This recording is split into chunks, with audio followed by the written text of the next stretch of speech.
I'm here to tell you that you can start to write or continue to write or do whatever you want to do, however old you are. You just have to do it.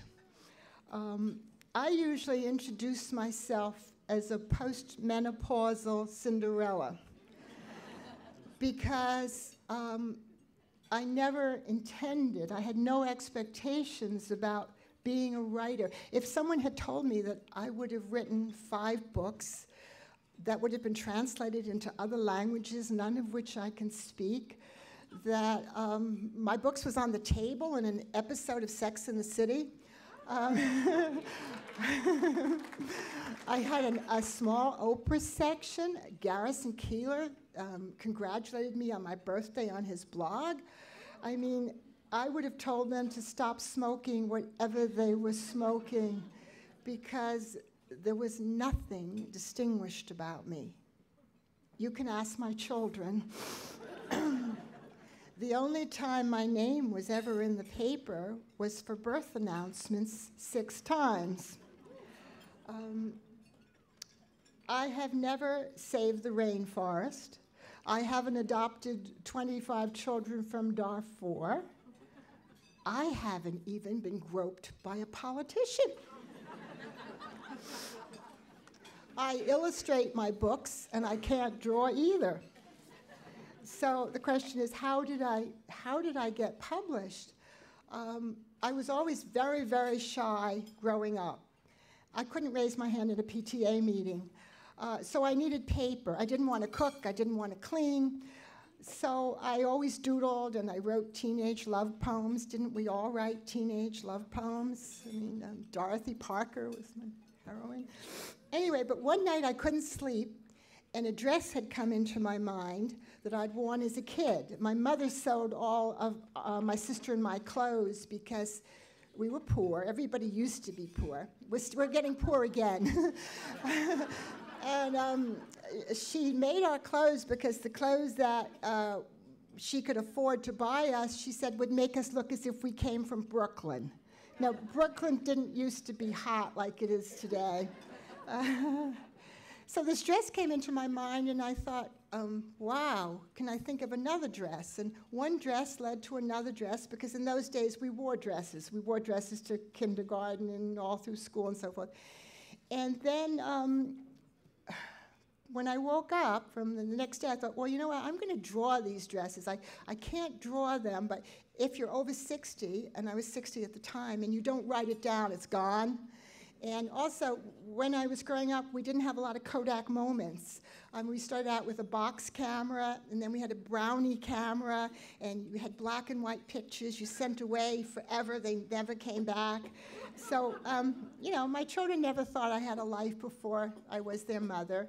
And what happens when you have a lot of children is first year, I was Mrs. Beckerman, and then I was Isabel's mother, and then I was very happy, and then I was Lily's mother, and then I was blah, blah, blah. And you know, I'm finding out that I have a name today. So I looked at these pictures, and I thought, it tells the story of my life. And my life was so different from the way my children were growing up, because when I was in high school, the worst things I ever did were to wear Tangy lipstick. Does anybody remember Tangy? You guys don't. And I cut school once to see Sinatra at the Paramount. I did. Well, if you compare that to a high school in Manhattan today, where you walk through a metal detector and somebody hands you a condom, it's a very different life. So I put some words to these pictures, and I went to Staples and made some copies, and put it in a binder, and I gave it to my children. I have 3 daughters now and 2 sons. My sons had no idea what this was, telling the story of my life through the clothes I wore. My daughter said, oh, another thing that Mommy made, maybe someday she'll buy us something. And then I was done, and I made something with my love, and I gave it to the people that I loved, and that's all I ever wanted with this. And a year later, I had a telephone call from my friend. I made 7 copies, 5 for my kids and 2 for my best friend. And my friend said, this woman is going to call you up. She wants to publish your book, be nice to her.